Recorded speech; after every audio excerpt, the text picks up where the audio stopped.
Hello and welcome to episode 176 of AvTalk. I am Ian Petchnick, here as always with Jason Rabinowitz. Hello, Ian. How's it going? It's going well, Jason. How are you, sir? Good. A much quieter week. All around, yes. Big It is. things along the way, but pretty quiet.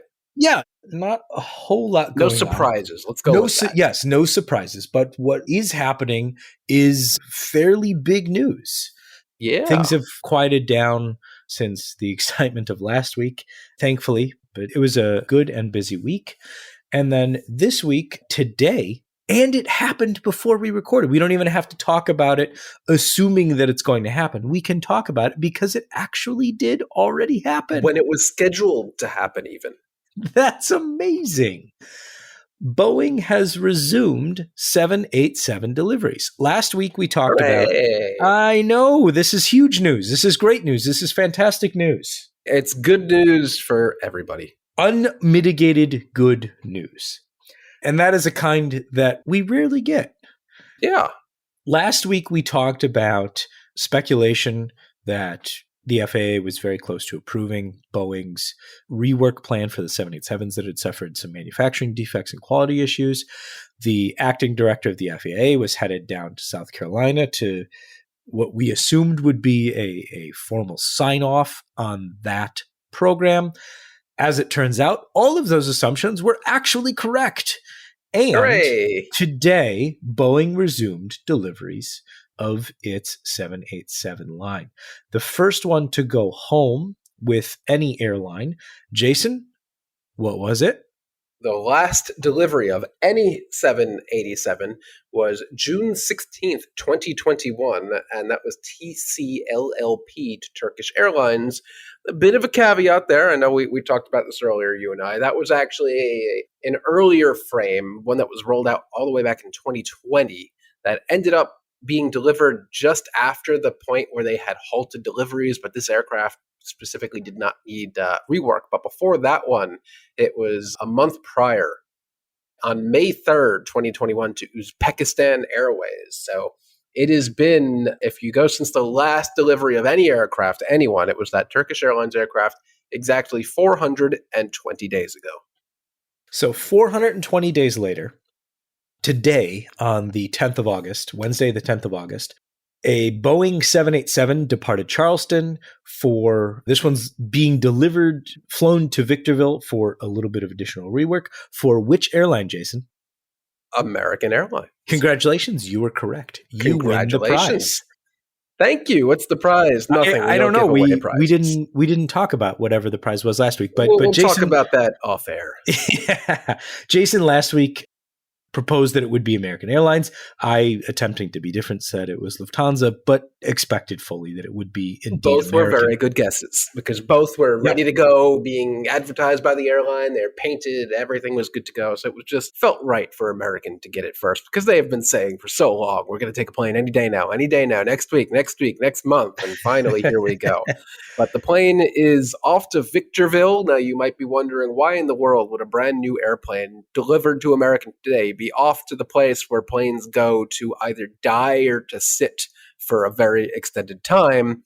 And well, they have some more things to install on the aircraft that Boeing cannot or will not do, like Wi-Fi installation, since this particular system chosen by American is not one installable by Boeing at the factory. They also have to do things like put unique placards and equipment and other things like that. This comes from XJohnNYC on Twitter, who seems to know everything ever about American before anyone at American even knows about it, so good for him.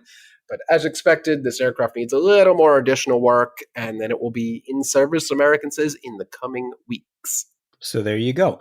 November 880 Bravo Juliet is the registration for those looking to follow it, and it's in the air right now.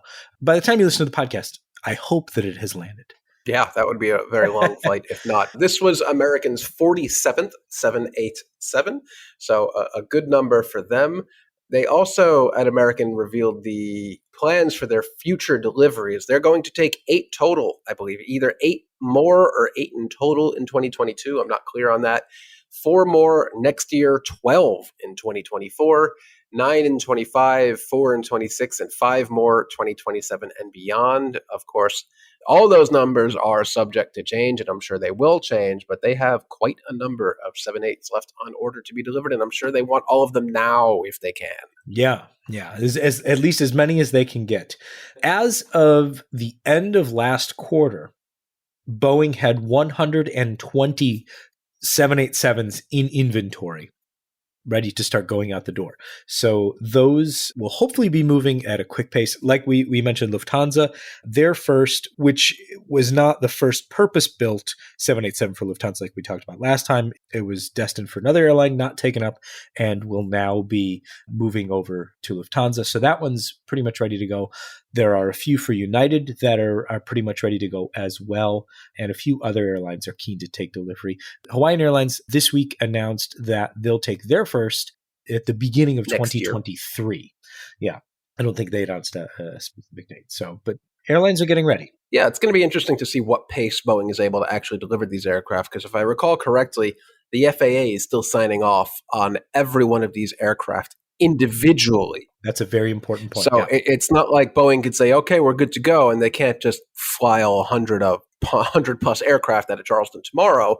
All of these have to be hand signed by the FAA before they go anywhere. And we don't really know what that process looks like or how long it'll take. I can't imagine it will add all that much delay, but it's going to add something. So we will have to just wait and see to see how quickly Boeing can get these aircraft out the door.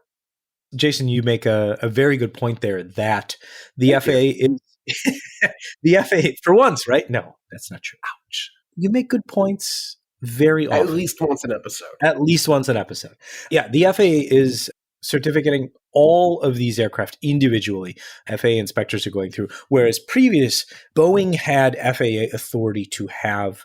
We've talked about this many, many times in the context of the MAX and the 787, the organization designated authority, which allowed Boeing employees who were designated by the FAA to certificate these particular aircraft. That is no longer the case. The FAA inspectors are doing it themselves.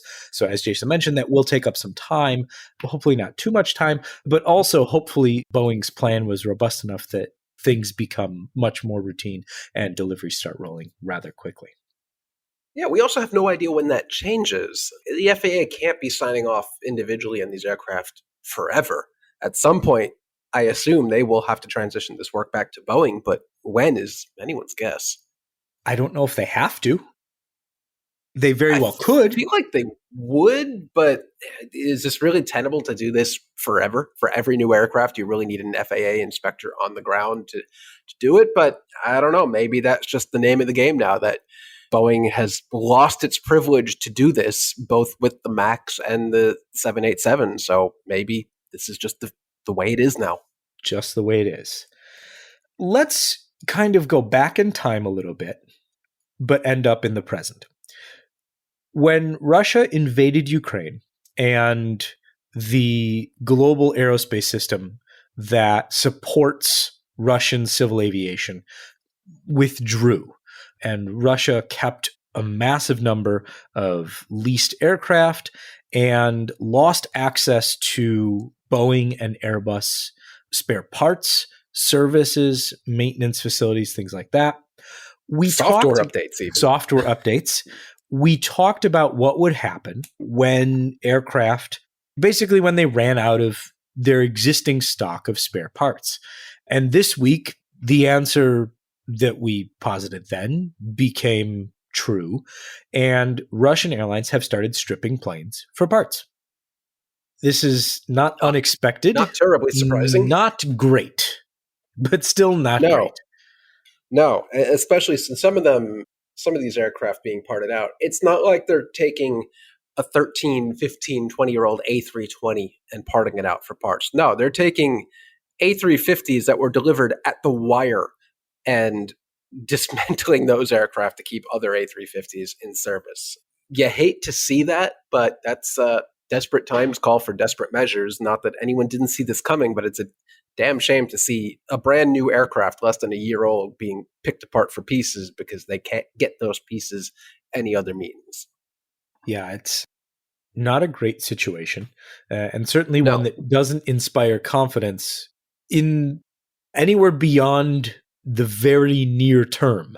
And I wouldn't say it inspires confidence at all, but just it will only get worse from here, is I guess what I'm trying to say. There's only a degree to which you can do this with. I know we've talked about this before, but with modern aircraft, you can take an engine and put it on a new engine or a different aircraft, or you can do lots of things. But when it comes down to it, at some point, the computers are going to need software updates, or parts are going to need to be encoded or whatever, and they're just not going to be able to do that. So it's going to be very, very interesting to see how they're able to keep a lot of these new generation computerized aircraft functioning. Forget about flying, just functioning, powering on. This is where the ramp up of the Superjet comes in, the rebuilding of the prowess of the 204. I mean, these are high quality aircraft that will be mass produced for years to come, right, Jason? Yeah. I definitely don't think of aircraft being cannibalized for spare parts when I think of the Superjet, because that definitely didn't happen to pretty much every airline that operated those. No. Poor Interjet. On the bright side, Russian airlines already have experience cannibalizing these parts because they have the Superjet in their fleet. Yeah, Aeroflot did, but I believe they were actually in the middle of transferring those Superjets over to one of its LCC subsidiaries, but I'm sure they will want those back now. At some point, for sure. Let's stay with Russia and go to some interesting news coming out of Abu Dhabi this week. Wizz Air Abu Dhabi, which is the Wizz Air branded airline, owned 51% by the Abu Dhabi Investment Authority and based in Abu Dhabi. They announced that they'll be returning to Russia, flying from Abu Dhabi to Moscow beginning again in October. The move puts them in line with existing Middle East airlines that are also based in the United Arab Emirates. Emirates and Etihad continuing to fly, neighboring Qatar continuing Dubai. To fly, and low-cost carrier, or lower-cost carrier, I guess, Fly Dubai as well. So that doesn't put them out of line with other airlines based in the area. The counter argument to that is it's not a great look for a ostensibly Hungarian airline, while the airline is legally based in Abu Dhabi. Wizz Air is a Hungarian airline, and so it doesn't reflect well on them that they'll be restarting flights to Russia. It also could possibly complicate the return of the 4 Wizz airplanes that are currently stuck in Ukraine, that were on the ground, 3 in Kyiv and 1 in Lviv at the start of the war. So I'm not sure how that plays into things. I'm not sure if they've already written off those aircraft and saying, we're done with them in any case. But an interesting decision, one based on economics, them saying we're losing out on money because people wish to fly between Russia and Abu Dhabi. And on the other hand, Wizz Air being a Hungarian airline and the optics of that not looking so great, even if they are legally allowed to do this. Yeah, this is a real sticky situation here. So Wizz Air Holdings only owns 49% of the airline, so they don't have majority holding here. It's just weird for this to be happening.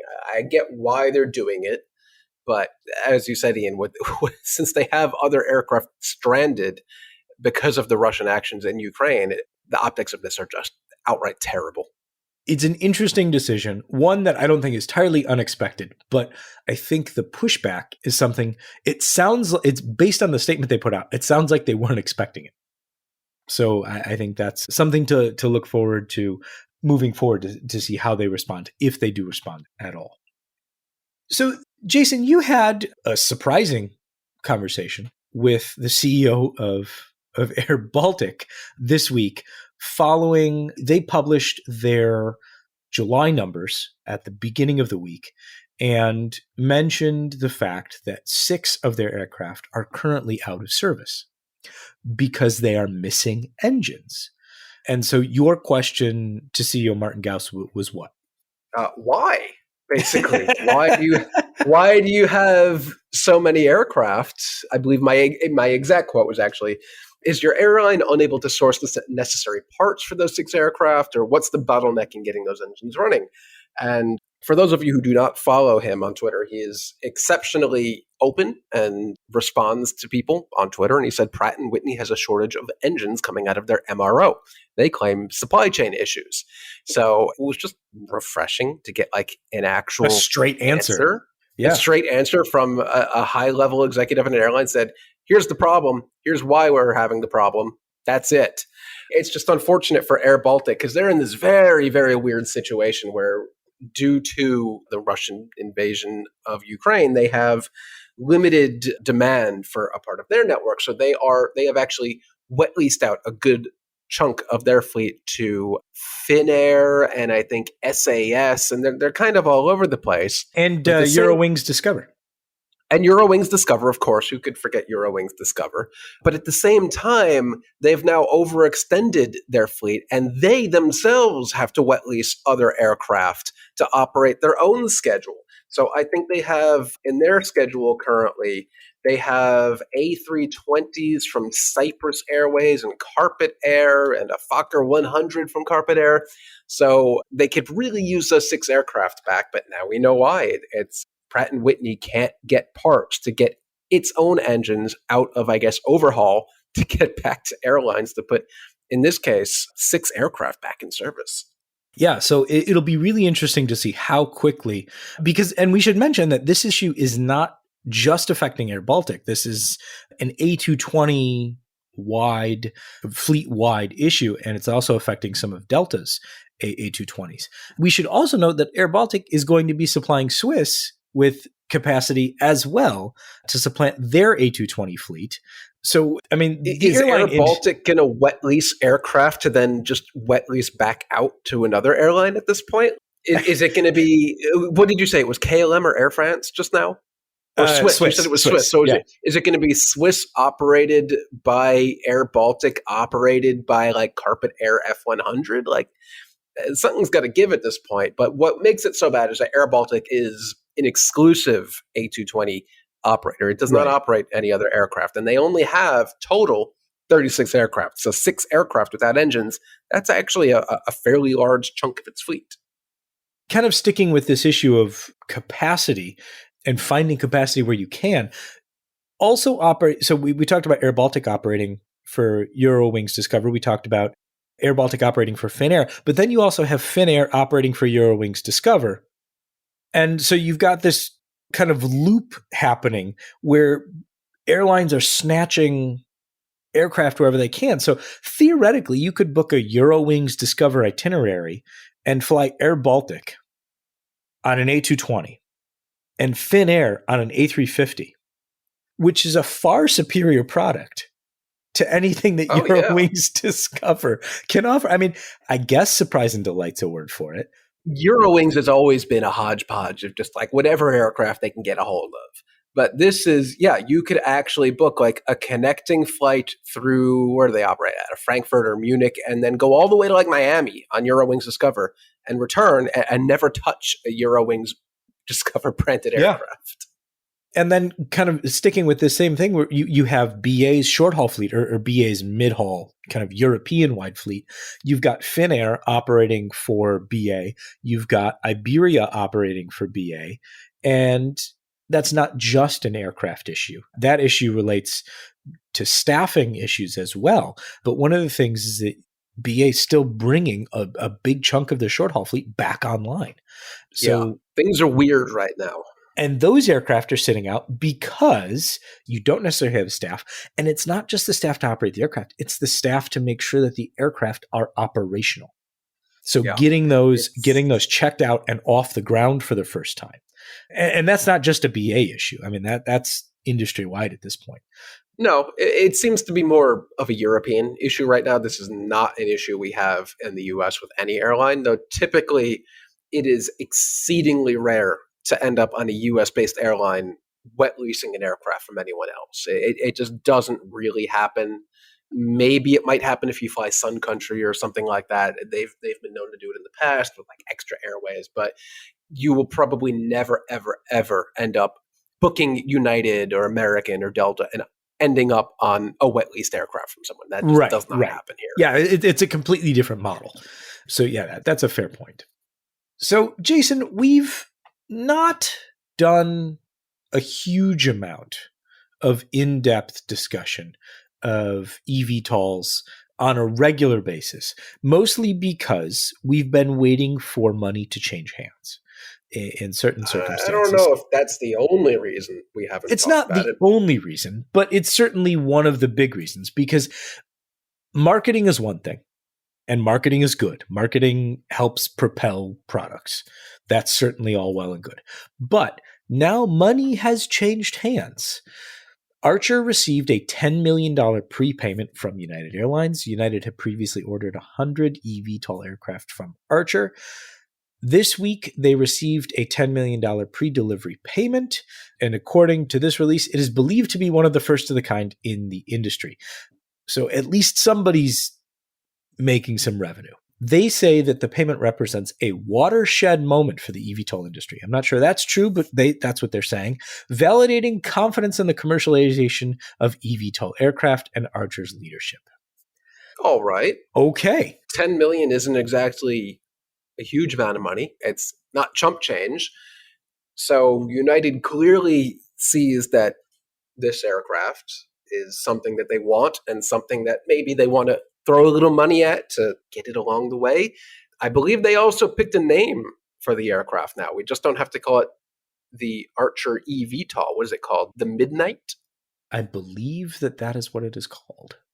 They don't mention that in the the release at all. No, they mention that separately. Unless it's a different aircraft, I don't know. One of them is called the Maker, one of them is called the Midnight. I'm not even sure if they're different aircraft. I'm pretty sure it's the Midnight now.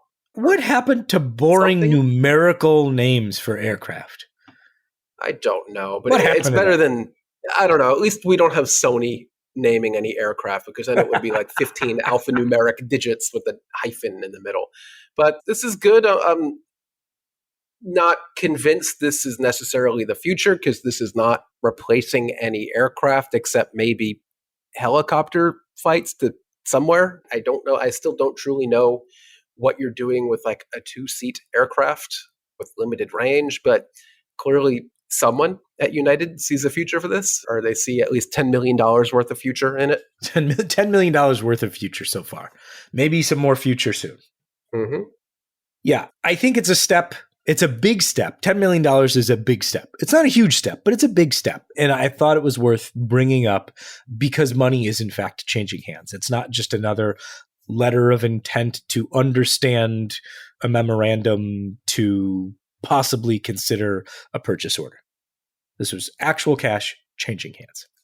And at some point, I will find out what model United has on order and what the Midnight is and what the Maker is. I'm not sure. This space is still very confusing to me. But it's one that we better familiarize ourselves with. So on we go. Let's talk about, so last week we had Seth Miller on the program, who runs PaxX.aero, to talk about the proposed Department of Transportation refund proposal, refund guidelines that they're seeking comment on. So that's what we talked about last week. Then this week, he dug into some numbers about how efficient U.S. airlines are in relation to, on a per employee basis, how many flights are airlines operating. And Jason, you were digging into some of these numbers that Seth put together, and I'll let you give us the overview. Yeah, so as a primer for this topic, I took a look at some of the numbers that Amsterdam put out in July, actually, that they had flown 5.2 million passengers from, through, or via Schiphol in June 2022.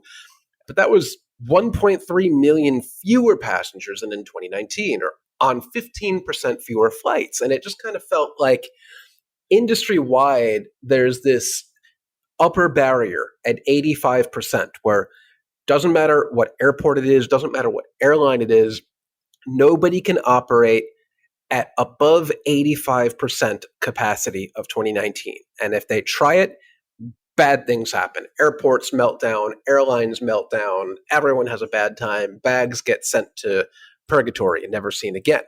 Seth took a look at some of the numbers published by the DOT for U.S. airlines in particular. And across the board, on average, it really seems like, well, I'll quote him here, a review of employment numbers and schedules suggests that airlines are up to 20% less efficient than in 2019 on a per employee basis. And it's not something you can blame on employee shortages. Most airlines at this point are at their 2019 staffing levels, or in some cases above 2019 staffing levels. So they are operating fewer flights with more employees, which is not a good combination. He goes on to say that as of May 2022, Frontier employed 23% more people than in 2019. Allegiant is up 29% and Spirit is up 23%. But on an per employee basis, everything about their schedule is actually smaller. Spirit scheduled 17.6% fewer flights, Allegiant 16.8% fewer. Across the board, it's just nobody can do what they did in 2019 with the same or even a greater number of human resources. And there's some theories on why that is true. And some of this, yes, is up to FAA, air traffic control, and weather, but that's not really the majority of it. It just seems like all the airlines in the US, they let all of the experienced people who knew what they were doing leave. Either they took buyouts or they retired early or they just left the industry to do other things during COVID. And now you've got people at the airport, in operation centers, on the aircraft that are junior. They're brand new. They've only been at this for 2 months, 6 months, whatever. And what an employee that's been working at the airline for 20 years could accomplish in 5 minutes is probably now taking 30 minutes or 60 minutes. And it's just this problem that's not going to go away with anything but time. Junior employees need to figure out how to do things more efficiently. And at this point, it seems like that last bit of 20% of capacity is not going to come back anytime soon, no matter what we do, because it's just down to the human element. I hate it when it comes down to the human element. Right? With humans are the worst, but it's not an issue that's going to go away. And I think JetBlue's CEO on their earnings call this last week or in some interview basically said they are hiring more people than they need to because they have an employee retention issue. So they'll hire 20 people to do the job that they might only need with 15 people, but they lose 5 people along the way, or they lose 10 people after the first month or so. So it's not only an issue of employees these days being more junior, not having the experience, but they just can't keep them. Mainly because working in the airline industry is really not easy. It's really difficult. It's not an easy space to get acclimated to, especially when some of the greatest perks of being an airline employee is flying for free. And with flights going out 100% full 100% of the time, that perk doesn't exist most times. So it's a hard sell to get people to not only start working in this industry, but continue working on it and gaining that experience so we can get that last 20% of capacity back. Yeah, I think the touting of the juniority effect, as Delta CEO Ed Bastian called it, that not a good look. That effect is also because of the labor costs have risen across the board. I mean, not as much of a savings has been realized. Certainly there's a savings there versus the other more experienced employees that were more well compensated. But the problems that has seemingly created or helped to create, is that worth it? Yeah, it's especially damaging for airlines like Delta, who had a reputation of unimpeachable punctuality. That they literally trademarked the term "the on-time machine," a trademark which hilariously has actually since lapsed. That I don't believe they own anymore. I think Brian Summers looked that up. It's not good for airline reputations like Delta. Like they had their reputation of being the on-time airline. If you booked a 7 p.m. departure, you were probably going to leave at 7 p.m. and get in early. But these days, look at JFK specifically, even on days where the weather is not bad, they cannot get a PM departure bank out and off the gate on time, even on days where the weather is good. And that's just, it's not because maybe not because they have enough employees. It's just those employees aren't able to do things as efficiently as in the past, especially when you look at some of the systems that you have to work with in this industry. There may be people who have worked there for 20 years that know, oh, I have to do this thing in Sabre. You press Control Function F8 and escape at the same time, and it is a shortcut in Sabre or Amadeus or shares or whatever. There's a good chunk of those just shortcut things that new employees, there's no one there to tell them that thing existed, that what shortcuts or how they can do things more efficiently or quicker than they were trained to do. A lot of shortcuts like that, just it's brain drain in a lot of industries, institutional especially knowledge. in the travel industry. Yeah. It's just gone out with the buyouts that they should not have really offered to the degree that they did offer them in 2020 that they now regret. It's going to take years to get the efficiency that we had in 2020 back. Jason, it pains me to say this. Go on. But I think you're right. I think you're right. That's twice in an episode. I've had a good point twice in an episode. Right in a single episode. This That's it. Is the worst for episode 176. I think I'm going to walk out the door now. You're just going to stop now. Oh, don't go anywhere yet, Jason. Explain what KLM is doing for the World Cup. I don't They'd said they were going to do yesterday. Now that given they're trying to rearrange the World Cup schedule. But KLM filed an interesting flight schedule. And this is one of those things where we're hoping someone either from KLM, from Dubai World Central, from Doha Airport, or anybody who has any ideas listening and can email us at podcast@fr24.com and say, you know what? Here's why it's happening. Jason, please explain. So KLM does not currently fly to Doha. Doha is the host city country thing for the FIFA World Cup this year. As he said just before, now they're proposing bumping it up by a day, but that's an entirely different conversation for an entirely different podcast. But KLM announced that they were going to fly to Doha for the World Cup. Great. That's a great idea. Add capacity for an airline, a worldwide connecting airline to Doha. That's a good idea. But what's interesting is what happens after KLM goes to Doha. No, they do not simply return to Amsterdam. They continue on to Dubai in the middle of the night. It's like a midnight departure, I think even later, 2:55 a.m. departure. They go to Dubai, but they don't go to Dubai International, like DXB, like the airport everyone knows and has probably been to.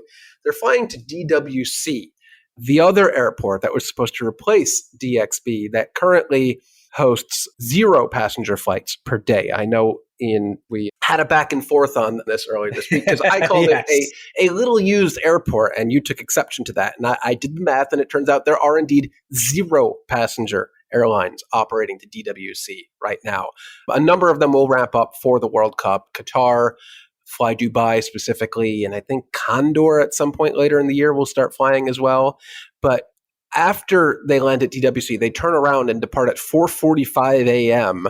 back to Amsterdam, and no one can really figure out why. They haven't said why they're doing this. There's some ideas of maybe the fuel is cheaper in Dubai, or maybe their crew can't get hotel rooms in Doha because of the World Cup, and there isn't exactly a ton of hotel stock to spare in a city that size during the World Cup. So maybe they're just shuttling over to DWC, or Al Maktoum DWC, to get hotel rooms for their crew.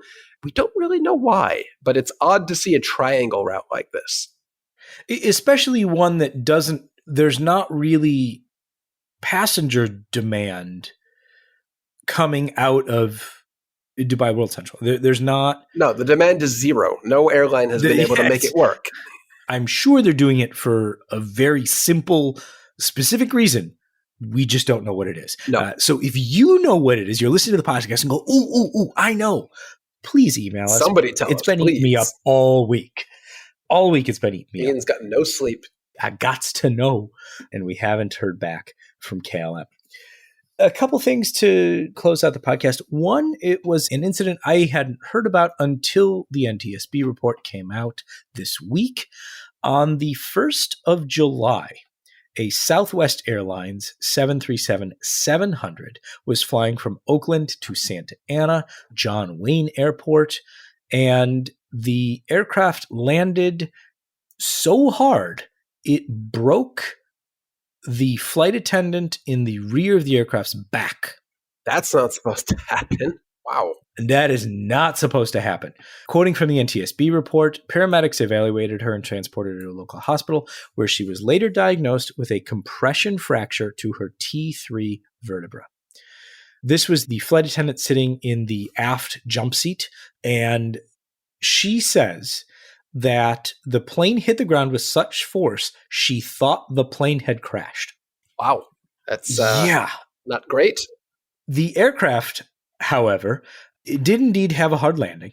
The NTSB report goes on to list some of the factors. They did not travel to the site of the incident. However, how long did the plane stay on the ground?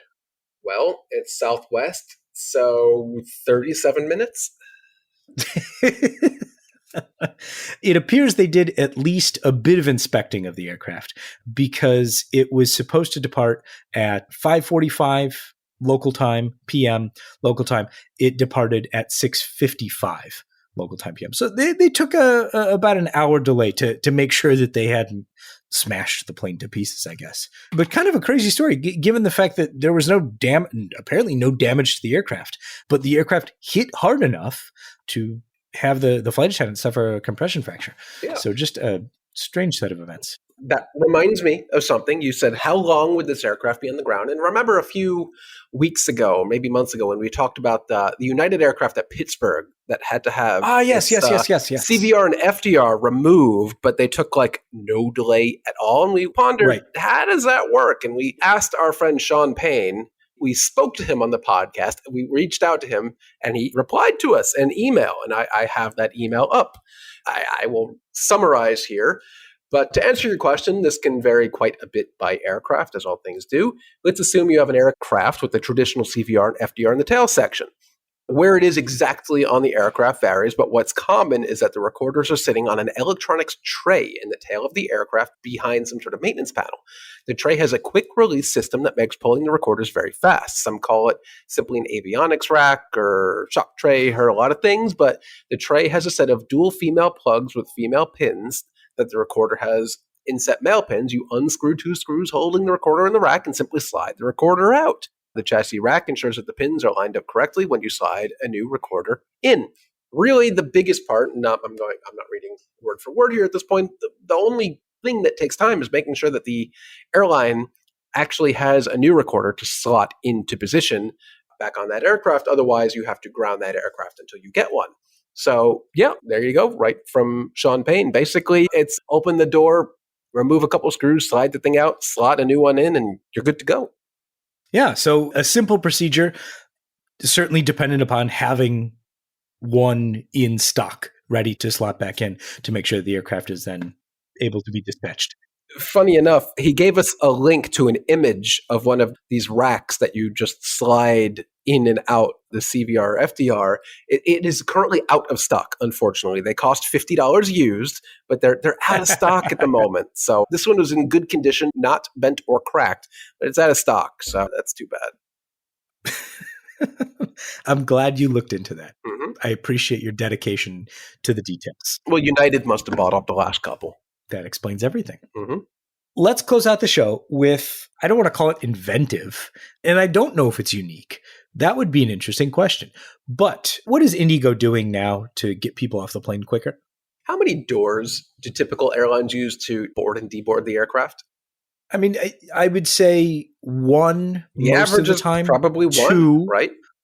Two. Yeah, well, the average has to be more than one. Well, yeah. But if you're using the average airline will typically use the 1L door. If you're on a wide body, maybe they'll use 1L and 2L if you're at a nicely configured airport. Some airlines, low-cost carriers in particular, will use two doors. They will use the front left door and the rear left door of the aircraft. Indigo, a couple weeks ago, started using 3 doors. They are using 1R to get people off the aircraft. And it's just one of those things that, like, if you're in the aviation industry, this will blow your mind that they're using 1R to get people off the airplane. But then you look at it, you're like, why haven't we all been doing that? Like, it must speed up getting people off the aircraft by, like, maybe not a third, because you're still having to slot people down the aisle to get to the door. But it's got to help quite a bit, right? So what they're doing is they've got, these are at hard stands. These are not with jet bridges. So they have two of the back and forth rampy things. Back and forth rampy thingies. Yeah, that's the technical term. Basically walking ramps that can also accommodate assisted mobility device, a wheelchair or a scooter or something. And they've got two of those, one at the 1L door, 1R door, and they have a third at the rear left side door.